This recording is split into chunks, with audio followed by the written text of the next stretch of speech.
श्रोते हो नमस्कार. श्रोते हो हॅलो डॉक्टर या फोन इन कार्यक्रमामध्ये मी राजेंद्र दळेकर आपल्या सगळ्यांचं मनपूर्वक स्वागत करतो. श्रोते हो, आज हॅलो डॉक्टर या फोन इन कार्यक्रमाचा आपला विषय आहे PCOD आणि IVF संदर्भातले महत्त्वाचे गैरसमज आणि उपचार पद्धती. या विषयाला लागून बोलण्यासाठी आज आपण स्टुडिओमध्ये आमंत्रित केले स्त्रीरोग तज्ज्ञ तथा IVF specialist doctor Ashwini Deshmukh यांना. मॅडम, कार्यक्रमात स्वागत आहे आपलं. नमस्कार. श्रोते हो, डॉक्टर अश्विनी देशमुख यांचं MBBS हे गव्हर्नमेंट मेडिकल कॉलेज यवतमाळ इथून झालं आणि त्यानंतर डॉक्टरांनी उच्च शिक्षण जे आहे त्यांचं MS हे गव्हर्नमेंट मेडिकल कॉलेज औरंगाबाद इथून पूर्ण केलेलं आहे. PCOD आणि IVF या क्षेत्रात मागच्या 7 वर्षांपासून महत्त्वाचं काम करतायत. मॅडम, आजचा आपला हा जो आपण विषय घेतलेला आहे, मला वाटतं या विषयावर बऱ्याचदा आपण मूळ विषयावर बोलतो, पण त्याचे जे सब टॉपिक आहेत जसं की गैरसमज, PCOD हा मोठ्या प्रमाणात आढळणारा आजार आहे. त्यानंतर IVFची ट्रीटमेंट पण घेणारे खूप सारे पाहतो आपण, संख्या बरीच आहे त्याची पण. तर त्याच्याबद्दलचे काही गैरसमज असतात, PCODचे देखील गैरसमज असतात. हा विषय घेतला पाहिजे, याबद्दल बोललं पाहिजे असं डॉक्टर म्हणून आपल्याला का वाटलं? हो, नक्कीच. कारण की तुम्ही म्हटलात तसं PCOD आणि IVF ह्या दोन्ही गोष्टी आजकाल खूप वाढलेल्या आहेत. किशोरवयीन मुलींमध्ये PCODचा प्रॉब्लेम खूप वाढला आहे आणि PCODमुळे वंध्यत्व आणि त्याच्यामुळे लागणारा IVF आणि इन जनरल IVF ह्या दोन्ही गोष्टी वाढल्या आहेत आणि त्याच्याबद्दल बऱ्याच लोकांमध्ये त्याच्या ट्रीटमेंटबद्दल गैरसमज आहेत आणि म्हणून यावरती चर्चा होणं आवश्यक आहे. बरोबर आहे. एक फोन आलाय मॅडम, एक फोन घेऊयात. नमस्कार, हॅलो डॉक्टर या फोन इन कार्यक्रमात स्वागत आहे. कोण बोलतंय? नमस्कार. बोला. डॉक्टरांना नमस्कार. नमस्कार. नमस्कार. मी सिडकोतनं शेवणकर बोलते. माझा प्रश्न असा आहे मॅडम की PCODचा सविस्तर माहिती मला हवी आहे. म्हणजे तुम्ही सांगा मला PCOD म्हणजे नेमकं काय? आता PCOD हे म्हणजे एक पॉलिसिस्टिक ओव्हरी हा एक बीजांडकोशाचा प्रॉब्लेम आहे की ज्याच्यामध्ये ओव्हरीमध्ये श्रीबीजांची संख्या जास्त असते आणि त्यामुळे जे श्रीबीज दर महिन्याला आपलं वाढायला पाहिजे आणि पाळीच्या मध्यामध्ये फुटायला पाहिजे ही गोष्ट घडून येत नाही आणि त्यामुळे काही हॉर्मोनल इम्बॅलन्स होतात. म्हणजे अँड्रोजन हॉर्मोनचा एक्सेस होणं, इन्सुलिन वाढणं आणि त्यामुळे या 2 गोष्टींमुळे महिलांच्या शरीरातील वेगवेगळ्या सिस्टीमवरती त्याचा परिणाम होतो. म्हणजे प्रजनन क्षमतेवरती परिणाम होतो, नंतर शुगर कंट्रोलवरती परिणाम होतो, वजन वाढतं, अँड्रोजन हॉर्मोनमुळे शरीरावरती केस वाढतात, मुरूम येणं आणि पाळीची इर्रेग्युलॅरिटी आणि मग त्यामुळे वंध्यत्व असे सगळे प्रॉब्लेम्स होऊ शकतात. ही झाली साधारण लक्षणं की PCODमुळे काय काय प्रॉब्लेम होऊ शकतात. आणि मग या किशोरवयीन मुलींपासून ते 40 नंतरच्या महिलांपर्यंत वेगवेगळी लक्षणं PCOD मुळे दिसू शकतात. किशोरवयीन मुलींमध्ये साधारण पाळीची इर्रेग्युलॅरिटी, मग चेहऱ्यावरती मुरूम येणं आणि अनावश्यक केस हा मेन प्रॉब्लेम असतो. नंतर रिप्रोडक्टिव्ह एजमधल्या महिलांमध्ये पाळी इरेग्युलर असल्यामुळे आणि मी म्हटलं तसं अंड व्यवस्थित न वाढल्यामुळे आणि न फुटल्यामुळे इन्फर्टिलिटी हे एक महत्त्वाचं कारण असतं. नंतर वजन वाढणे, पोटाचा घेर वाढणे, शरीरावरती केस वाढणे आणि 40 नंतर या पिरियडच्या इरेग्युलॅरिटीमुळे होणारा गर्भाशयाचा कर्करोगची रिस्क वाढलेली असते. नंतर इन्सुलिन लेवल्स जास्त असल्यामुळे पुढे जाऊन डायबेटीस होण्याची रिस्क, वेट वाढल्यामुळे BP होण्याची रिस्क वाढलेली असते. तर हे सगळे प्रॉब्लेम्स वेगवेगळ्या वयामध्ये महिलांना जाणवू शकतात आणि वेगवेगळ्या वयानुसार आणि त्यांच्या प्रॉब्लेमनुसार PCODची आपण ट्रीटमेंट करत असतो. निश्चितच. खूप धन्यवाद, आपण फोन करून सहभागी झालात. हॅलो, नमस्कार, हॅलो डॉक्टर या फोन इन कार्यक्रमात स्वागत आहे. कोण बोलतंय? नमस्कार, मी अंबडवरून अर्चना पाटील बोलतेय. बोला मॅडम, बोला. नमस्कार. मला अश्विनी देशमुख मॅडमशी बोलायचं होतं. Yes. म्हणजे त्यांना एक प्रश्न विचारायचा होता. हो, विचार. माझ्या लग्नाला 10 वर्ष झाली आहेत. मी खूप ट्रीटमेंट वगैरे घेतली तरी पण प्रेग्नन्सी राहत नाहीये. आता मला ते 2-3 डॉक्टरांनी IVFचा सल्ला दिलाय. तर मला त्याबद्दल थोडीशी माहिती हवी होती. आता लग्नाला 10 वर्ष झाली आहेत, तर याच्या आधी 10 वर्षात तुम्ही काय ट्रीटमेंट केली हे महत्त्वाचं आहे. आता काळ तसा बराच झाला आहे, त्यामुळे IVF लागणं हे साहजिक आहे. कुठल्याही कपलला जेव्हा लग्नाच्या वर्षभरात किंवा 1.5 वर्षात बाळ होत नाही तेव्हा त्यांनी डॉक्टरांकडे जाऊन काही तपासण्या करणं आणि ट्रीटमेंट सुरू करणं आवश्यक असतं. ट्रीटमेंटची पहिली पायरी ही साधारणपणे अंड वाढण्याची गोळी देणं, सोनोग्राफी करून अंड वाढतं की नाही पाहणं आणि संबंध ठेवायला सांगणं हे असं असतं. हे असं साधारण तुम्ही 4-6 वेळा करून पाहिलेलं पाहिजे. नंतर मिस्टरांचा धातू चेक करून जर धातू कमी असेल म्हणजे शुक्राणूंची संख्या कमी असेल तर कधी कधी डॉक्टर तुम्हाला इंट्रायुट्राईन इन्समायनेशन म्हणजे IUI ची ट्रीटमेंट सांगू शकतात, ज्याच्यामध्ये आपण तुमचं धातू मिस्टरांचा धातू वॉश करून त्यातले हालचाल करणारे चांगले शुक्राणू निवडून ते गर्भाशयात सोडतो. या IUIच्या सुद्धा साधारण 4-6 सायकल तुम्ही करू शकता. आणि हे असं सगळं झाल्यानंतरही जर आपल्याला गर्भधारणा होत नसेल तर शेवटचा पर्याय हा IVF असू शकतो. आणि IVF जर तुम्हाला तुमच्या डॉक्टरांनी सांगितलं असेल तुमच्या सगळ्या तपासण्या केल्यानंतर तर त्याच्यासाठी जाणं हे योग्य ठरेल, कारण कारण की लग्नाच्या 10 वर्षानंतर आपण जर अजून वाट पाहिली तर बऱ्याच वेळा श्रीबीजांची संख्या कमी होऊन जाऊ शकते, शुक्राणूंची संख्या कमी होऊन जाऊ शकते आणि पुढे जाऊन मग आपल्या हातात गोष्टी शिल्लक राहत नाहीत. म्हणून तुम्ही मनातल्या शंका दूर करून तुमच्या ज्या काही शंका असतील त्या तुमच्या डॉक्टरांकडे जाऊन समजून घेऊन IVF ट्रीटमेंट करता जायला हवं. ठीक आहे मॅडम. नमस्कार, हॅलो डॉक्टर या फोन इन कार्यक्रमात स्वागत आहे. कोण बोलतंय? नमस्कार, माझं नाव भाग्यश्री राजपूत आहे. मी औरंगाबाद वरून बोलतीये. बोला भाग्यश्री, तुमचा प्रश्न विचारा, डॉक्टर अश्विनी मॅडम उत्तर देतील. माझ्या बहिणीच्या लग्नाला 6 वर्ष झाली आहेत आणि डॉक्टरांनी तिच्या गर्भपिशवीला गाठ सांगितली आणि तिला सारखं प्रेग्नन्सी राहते पण मिसकॅरेज होतं. तर मग आपण त्याच्यासाठी काय करू शकतो मॅडम? तर आता जर तिच्या गर्भाशयाला गाठ झाली असेल आणि त्याच्यामुळे त्या गर्भाशयाच्या गाठीमुळे जर गर्भाशयाच्या अस्तरावरती प्रेशर येत असेल, म्हणजे ज्या गर्भाशयाच्या अस्तरामध्ये गादीमध्ये बाळ वाढणार असतं त्याच्यावरती जर का प्रेशर येत असेल आणि त्यामुळे ती जागा कमी होत असेल तर बऱ्याच वेळा अशा लोकांना अबॉर्शनची रिस्क असते. बऱ्याच वेळा गर्भ राहिल्यानंतर लवकर कळा सुरू होतात आणि त्यामुळे अबॉर्शन्स होतात. आणि म्हणून जर का गर्भाशयात असलेल्या गाठीचा आकार हा 4 किंवा 5 सेंटीमीटरपेक्षा जास्त असेल आणि ते गर्भाशयाच्या अस्तरावरती प्रेशर देत असेल तर मग ही गर्भाशयाची गाठ काढणं आवश्यक असतं. आणि आजकाल लॅप्रोस्कोपी म्हणजे दुर्बिणीच्या शस्त्रक्रियेद्वारे हे अतिशय सोपं झालं आहे. अगदी एका टाक्याच्या शस्त्रक्रियेने तुम्ही ती गाठ काढून टाकू शकता आणि पुढे तुम्हाला 9 महिन्यांची प्रेग्नन्सी राहू शकते. डॉक्टर अश्विनी मॅम, आपण या कार्यक्रमाचे आपण 2 भाग करूयात. पहिला भाग हा PCODचे गैरसमज याबद्दल बोलूयात आणि दुसरा हा IVF संदर्भातले गैरसमज. तर महत्त्वाचे असे कोणते गैरसमज PCOD संदर्भातले आहेत जे आज सांगणं सगळ्यांना महत्त्वाचं आहे? सगळ्यात महत्त्वाचं म्हणजे PCOD मला असं वाटते आजकाल ओव्हर डायग्नोज आणि अंडर ट्रीट व्हायला लागला आहे. म्हणजे जो म्हणेल तो, म्हणजे चेहऱ्यावर थोडे केस यायला लागले, पाळी थोडी इरेग्युलर झाली किंवा सोनोग्राफीत कोणी PCODचा रिपोर्ट दिला की लगेच आपण PCOD आहे अशी घाई करून टाकतो. तर PCODचे काही क्रायटेरिया आहेत आणि ते फुलफिल झाले तरच तुम्हाला PCOD आहे असं आपण म्हणू शकतो. म्हणजे जर का इरेग्युलर पिरियड्स असतील, म्हणजे इरेग्युलर पिरियड म्हणजे काय की साधारण 35 दिवसामध्ये जर पिरियड येत असतील तर ते नॉर्मल आहेत. 35 दिवसापेक्षा लेट म्हणजे 1.5 महिने, 2 महिने, 3 महिने झालं तुम्हाला पिरियड येत नसतील आणि असं प्रत्येकच महिन्यात होत असेल किंवा खूप कमी रक्तस्राव किंवा खूप जास्त रक्तस्राव होत असेल तर मग अशा महिलांनी PCODसाठी स्वतःला चेक करणं गरजेचं आहे. किंवा जर अनावश्यक केस चेहऱ्यावरती येत असतील आणि चेहऱ्यावरती मुरूम जास्त येत असतील आणि ट्रीटमेंटनंतर सुद्धा ते सॉल्व्ह होत नसेल, पोटाचा घेर वाढत असेल किंवा चेहऱ्यावरती किंवा मानेवरती बगलेमध्ये काळपटपणा येत असेल जो की हायपर इन्सुलिनिमियामुळे येतो, तर असे सगळे क्रायटेरिया फुलफिल होत असतील, यातले कमीत कमी 3, तर मग आपल्याला PCOD आहे असं आपण म्हणू शकतो आणि मग तुम्ही डॉक्टरांकडे जाऊन ट्रीटमेंट घ्यायला पाहिजे. बरोबर. डॉक्टर अश्विनी मॅडम, PCOD पूर्ण बरा होतो का? हां, तर हे खूप महत्त्वाचं आहे. आता PCOD म्हणजे पॉलिसिस्टिक ओव्हरी या मॉर्फॉलॉजी, म्हणजे अशा मॉर्फॉलॉजीच्या ओव्हरीसोबत ह्या PCOD असलेल्या महिला जन्माला आलेल्या असतात आणि त्या ओव्हरी त्यांच्यासोबत आयुष्यभर राहणार आहेत. आणि पॉलिसिस्टिक ओव्हरी आहे म्हणजे तुम्हाला PCOD होईलच असं नाही. पॉलिसिस्टिक ओव्हरीचं PCODमध्ये रूपांतर होण्याचं कारण हे तुमची चुकीची जीवन पद्धती असते. म्हणजे जर का तुमचं योग्य वेळी झोपणं, योग्य वेळी उठणं नसेल, तुम्ही चुकीचा आहार घेत असाल, जंक फूड जास्त खात असाल, त्याच्यानंतर तुम्हाला बिलकुल फिजिकल एक्झरसाइज नसेल, खूप वर्क स्ट्रेस असेल, तर या सगळ्या गोष्टींमुळे तुमच्या पॉलिसिस्टिक ओव्हरीला ट्रिगर बसू शकतो आणि त्याचं PCODत रूपांतर होऊ शकतं. त्यामुळे त्याला परत नॉर्मलला आणणं हे सुद्धा तुमच्याच हातात आहे. तुम्ही जर या सगळ्या गोष्टींपासून दूर राहिलात, स्वतःची लाईफस्टाईल, डाएट, आहार आणि एक्सरसाइज याच्याकडे लक्ष दिलं तर PCOD बरा होऊ शकतो. आणि या व्यतिरिक्त ह्या सगळं करून म्हणजे लाईफस्टाईल मॉडिफिकेशन करून सुद्धा जर तुम्हाला त्रास जाणवत असेल तर त्याच्यावरती मेडिसिनल उपचारसुद्धा आपल्याकडे उपलब्ध आहेत. पण हे नक्की की तुम्हाला याच्यावरती नेहमी काम करत राहणं आहे. नमस्कार, हॅलो डॉक्टर या फोन इन कार्यक्रमात स्वागत आहे आपलं. कोण बोलतंय? हा, मी दिव्या शर्मा बोलते सर. हां, बोला. मला आहे ना काही प्रश्न विचारायचे होते बघा. आता मी तुमचा जस्ट कार्यक्रम ऐकत होते तर. बिलकुल विचारा आपले प्रश्न.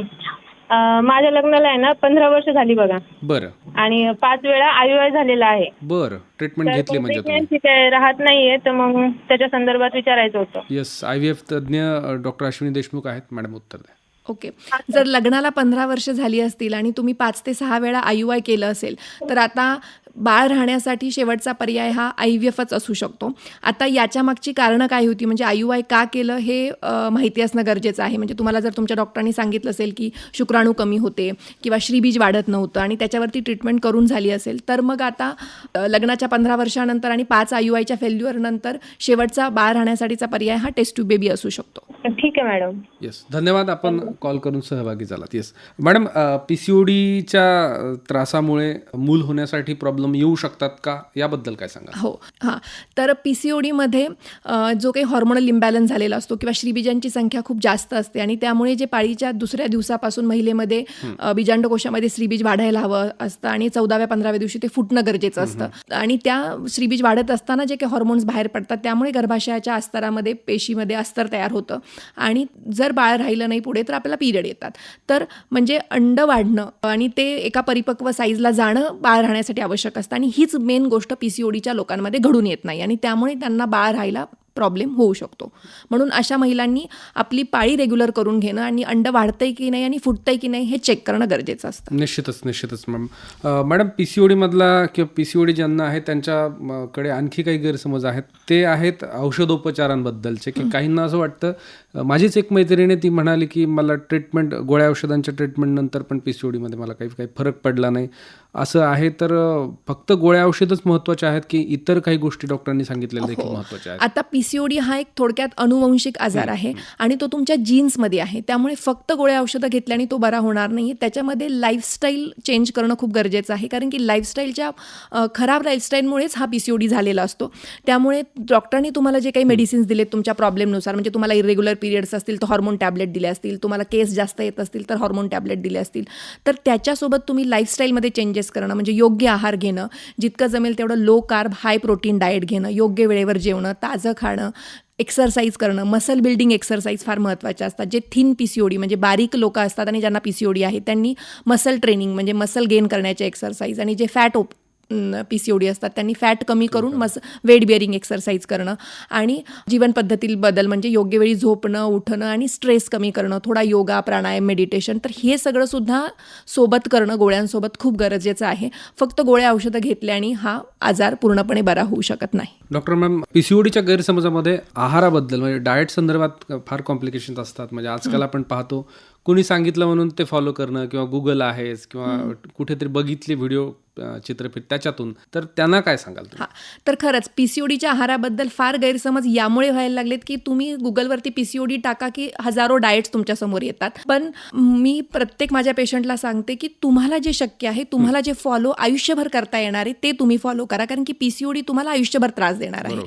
त्यामुळे जे काही सीझनल आहे, रिजनल आहे आणि तुम्हाला इझिली अवेलेबल आहे अशातून तुम्ही डाएट करण्याचा प्रयत्न करा. म्हणजे जसं की मी तुम्हाला सांगितलं की PCODमध्ये तुम्ही जास्तीत जास्त फळं खाणं आवश्यक आहे, लो कार्ब डाएट घेणं. तर फळं तुमच्या भागात जी अवेलेबल आहेत, जी सीझनल फळं येतात ती होलसम घेण्याची म्हणजे सालासकट फळं खाणं, त्याचा ज्यूस न करणं, फायबर सहित फळं खाणं. त्याच्यानंतर तुम्ही डाळी खात असाल तर कोटिंग सहित डाळ खाणं, म्हणजे त्याचं मैदा किंवा पीठ बनवून किंवा बेसन बनवून नाही खाणं, किंवा जंक फूड की जे प्रोसेस्ड कार्ब असतं की ज्याच्यामध्ये भरपूर प्रोसेस्ड कार्ब असतं, नमकीनमध्ये खूप सारे सॉल्ट असतात, खूप प्रिझर्वेटिव्ह असतात, ते अवॉइड करणं आणि जे काही इझिली अवेलेबल आहेत त्या भाज्या आणि ताजं अन्न खाण्याचा प्रयत्न करणं की जे तुम्ही बनवल्यानंतर 2 ते 3 तासात खाल्लं पाहिजे. तर ह्या बेसिक गोष्टी ज्या आपल्याला आधीपासून आपल्या घरी शिकवलेल्या असतात त्या जरी तुम्ही फॉलो केल्या आणि त्याच्यासोबत व्यवस्थित एक्सरसाइज केला तर PCODची डाएट फॉलो होऊ शकते. डॉक्टर अश्विनी देशमुख, निश्चितच आपण PCODचे महत्त्वाचे गैरसमज आणि त्याच्याबद्दलचं मार्गदर्शन केलं आहे. हे मार्गदर्शन आपल्या श्रोत्यांना निश्चितच फायदेशीर ठरेल.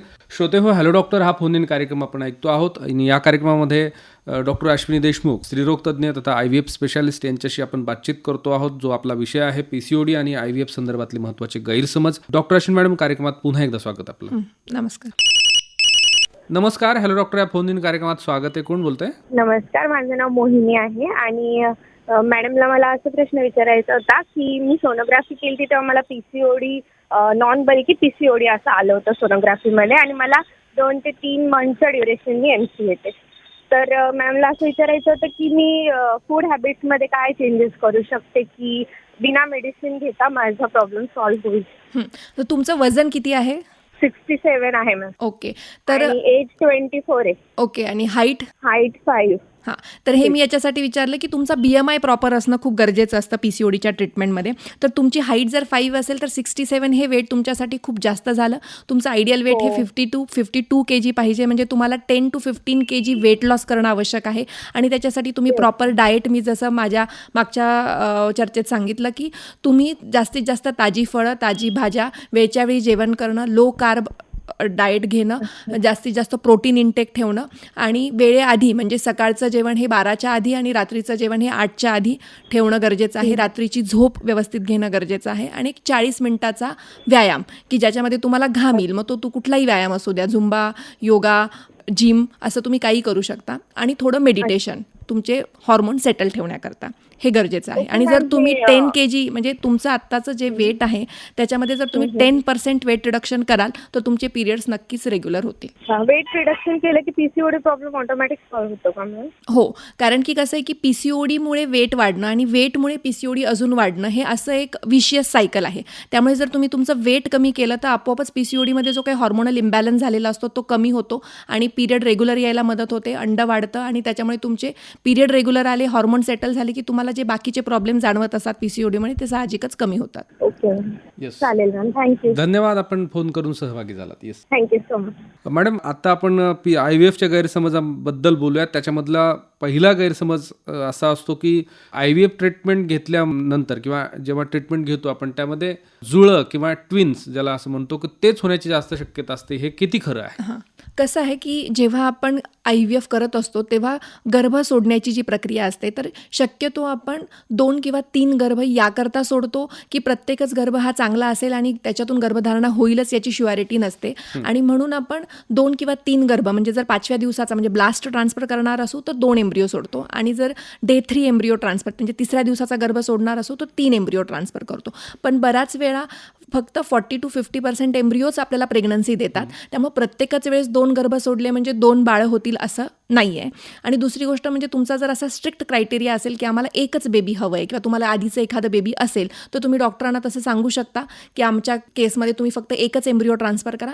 डॉक्टर तसं फॉलो करू शकता. बरं, महत्त्वाचा गैरसमजाबद्दल आपण बोललात मॅडम. आणखी एक गैरसमज असा आहे किंवा मग त्याला आपण असं म्हणूयात की अजूनही लोकांना IVF ट्रीटमेंटबद्दलचा तितकाचा विश्वास बसत नाही. त्याच्यातून तो गैरसमज तयार झालेला आहे की ते जे बाळ असतं IVFच्या ट्रीटमेंटमधून पोटात सोडलेलं ते त्यांचंच असतं का, असा त्यांचा आहे. तर याबद्दल काय? हां, तर आता कसं आहे की IVF म्हणजे टेस्ट ट्यूब बेबी, हे टेस्ट ट्यूब बेबी ही उपचार पद्धती सुरूच याच्याकरता झाली की तुमच्याकडे स्त्रीबीज आहेत, तुमच्याकडे शुक्राणू आहेत, पण तुमची ट्यूब व्यवस्थित काम नाही करत आहे किंवा श्रीबीज आणि शुक्राणू एकत्र येऊन जो स्वतःहून नैसर्गिकरित्या गर्भ तुमच्या शरीरात बनायला पाहिजे तो बनत नाही आहे, तर तो बाहेर बनवणे आणि पुन्हा गर्भाशयात सोडणे याकरता IVFची ट्रीटमेंट सुरू झाली आहे.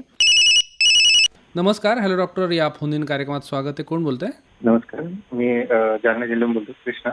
हां, बोला, आपला प्रश्न विचारा. मॅडमशी माझा एक प्रश्न आहे. हम्म. घरच्यांचा आहे ना, म्हणजे असं प्रेग्नन्सी राहते 2-3 महिने जाते आणि नंतर मग आपोआप अबॉर्शन होऊन जातं आणि त्याच्या अबॉर्शन झाल्यानंतर 2-3 म्हणजे पिरियड येत नाही आणि आले की मग ते ब्लिडिंग सारखं राहतच कंटिन्यू. अच्छा.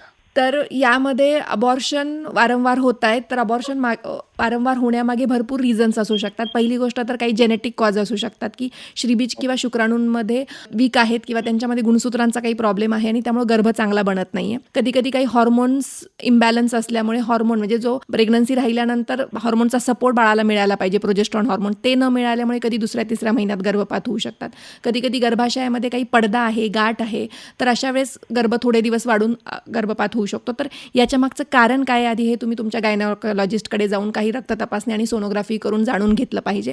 आणि जर तुम्ही या गोष्टीवरती आता खूप सारे उपचार उपलब्ध आहेत, त्यामुळे तुम्ही जर योग्य डॉक्टरकडे जाऊन तुमच्या गोष्टीचं डायग्नोसिस केलं तर तुम्हाला नक्की 9 महिन्यांपर्यंत तुमची गर्भधारणा जाऊ शकते आणि तुम्हाला चांगलं बाळ मिळू शकतं. आम्ही ट्रीटमेंट घेतलं मॅडम तशी, पण ते तेवढ्यापर्यंत जातच नाही असं ट्रीटमेंट. हां, तर याच्यासाठी तुम्हाला गर्भधारणा झाल्याबरोबर किंवा कदाचित गर्भधारणा होण्याच्या आधीच 2 ते 3 महिने तुम्ही तुमच्या गायनॅकोलॉजिस्टकडे जाऊन प्री कन्सेप्शनल ट्रीटमेंट सुरू करणं सुद्धा गरजेचं असतं. बऱ्याच वेळा व्हिटॅमिन डेफिशियन्सीज किंवा हॉर्मोनल इम्बॅलन्स या गोष्टींमुळे जर अबॉर्शन्स होत असेल तर त्याची ट्रीटमेंट तुम्ही बाळ राहण्याच्या 2 ते 3 महिने आधीपासून सुरू करायला पाहिजे. धन्यवाद, आपण सहभागी झालात. पुन्हा नमस्कार, हॅलो डॉक्टर, या फोन इन कार्यक्रमात स्वागत आहे. कोण बोलतंय? मी सीमा बोलते. हां, बोला, आपला प्रश्न विचारा. माझ्या बहिणीची इन्फर्टिलिटी ट्रीटमेंट चालू आहे. तिचं वजन 87 kg आहे, तर तिला वजन कमी करायला सांगितलंय. वजन कमी केल्याने ट्रीटमेंट मध्ये फायदा होतो का आणि ट्रीटमेंट दरम्यान एक्सरसाइज वगैरे करू शकते का? हा खूपच महत्त्वाचा प्रश्न आहे, कारण की आजकाल बऱ्याच जणांना असं वाटतं की आम्हाला बाळ होत नाही आणि आम्ही बाळ होण्यासाठी ट्रीटमेंट करतोय, तर आम्ही एक्सरसाइज केली तर मग आमचा गर्भपात होईल किंवा आमचं बाळ टिकणार नाही. तर हे सपशेल चुकीचं आहे. तुम्ही एक्सरसाइज करत असताना उलट तुम्हाला बाळ राहण्याचा जास्त चान्स आहे. आणि प्रेग्नन्सीमध्ये अबॉर्शन होण्याची किंवा BP शुगर वाढण्याची रिस्कसुद्धा जर तुमचं वजन कमी असेल आणि तुम्ही रेग्युलर डाएट आणि एक्सरसाइज करत असाल तर कमी राहते. आणि नक्कीच जर पेशंटचं वजन 87 kg असेल प्रेग्नन्सी राहण्याआधी, तर त्यांनी आपला BMI आयडियल करून घेणं, वजन कंट्रोलमध्ये करणं आणि मग प्रेग्नन्सीच्या ट्रीटमेंटसाठी जाणं खूप गरजेचं आहे. Okay, thank you madam. येस, धन्यवाद, आपण सहभागी झालात. मॅडम, बाळ आपलंच असतं का याबद्दलचा जो प्रश्न होता का त्याबद्दल सांगा. हां, तर तुमच्याकडे श्रीबीज आहेत, शुक्राणू आहेत, पण तुम्ही स्वतःहून गर्भ नाही बनत आहे तुमच्या शरीरामध्ये, तर अशासाठी आपली टेस्ट ट्यूब बेबी ट्रीटमेंट आहे. त्यामुळे आपण श्रीबीज आणि शुक्राणू हे तुमचेच वापरतो. आणि प्रत्येक वेळेस म्हणजे जेव्हा आपण शुक्राणू घेतो IVFच्या ट्रीटमेंटमध्ये, तेव्हा सॅम्पलवरती म्हणजे त्या बॉटलवरती लेबल करणं, जेव्हाही आपण भूल देऊन ते श्रीबीज बाहेर काढतो तेव्हा प्रत्येक श्रीबीजच्या ज्यांच्या डिशवरती म्हणजे ज्या ICSI डिश किंवा पेट्री डिश असतात त्याच्यावरती लेबल करणं हे आधी प्रायोरिटाईज केलं जातं. आणि त्यामुळे मिक्सिंग होण्याचा किंवा दुसऱ्यांचे श्रीबीज किंवा शुक्राणू वापरण्याचा कुठलाही धोका यामध्ये नसतो. आणि तुम्ही कधीही पुढे जाऊन तुमचं जेनेटिक टेस्टिंग करू शकता तुमच्या बाळाचं की हे बाळ तुमचंच आहे की नाही कन्फर्म करण्याचा. दुसरं म्हणजे जर का आजकाल बऱ्याच वेळा म्हणजे शुक्राणूंचा पूर्णपणे अभाव किंवा श्रीबीज वेळेआधी संपणं असे प्रॉब्लेम सुरू झालेत आणि मग अशा केसमध्ये नक्कीच तुम्हाला डोनर घ्यावा लागू शकतो. म्हणजे कोणा दुसऱ्याचे शुक्राणू किंवा श्रीबीज वापरावे लागू शकतात. पण अशा वेळेस डॉक्टर आधीच तुमची याबद्दलची कन्सेंट घेऊन तुम्हाला याबद्दलची पूर्ण माहिती देऊन तुम्हाला कसा डोनर वापरावा लागणार आहे त्याच्याबद्दलचे जे काही इन्फॉर्मेशन आम्ही तुम्हाला देऊ शकतो ही सगळी देऊनच आपण पुढे जातो. त्यामुळं IVFची ट्रीटमेंटनी जे काही तुम्हाला बाळ होणार आहे ते तुमचंच असणार आहे हे तुम्हाला आधीच माहिती असतं. बरं, मला वाटतं महत्त्वाचा गैरसमज होता, त्याबद्दल खूप छान मार्गदर्शन केलं डॉक्टर अश्विनी आपण. याच्यामध्ये आणखी एक असतं मॅडम की असे पालक असतात की ज्यांना ऑलरेडी 2 अपत्य आहेत पण त्या मुली आहेत, आणि किंवा मग कुणी सरकारीमध्ये नोकरीला असतो त्यांनाही 2 पालक असतात, तिसरं अपत्य नको असतं त्यांना. तर अशा वेळी त्यांना मुलगाच हवा असतो, तर डॉक्टरांकडे डिमांड केली आम्हाला मुलगाच हवा आहे, तर असं शक्य आहे का? हा गैरसमज देखील आहे. नाही, हे नक्कीच चुकीचं आहे. कारण की कुठलाही गर्भ बघून म्हणजे ज्या स्टेजला आपण गर्भाशयात सोडतो तर त्या सेल्स असतात फक्त, आणि फक्त सेल्स बघून तुम्ही किंवा पेशी बघून तुम्ही असं सांगू शकत नाही की हा गर्भ मुलाचा आहे किंवा मुलीचा आहे.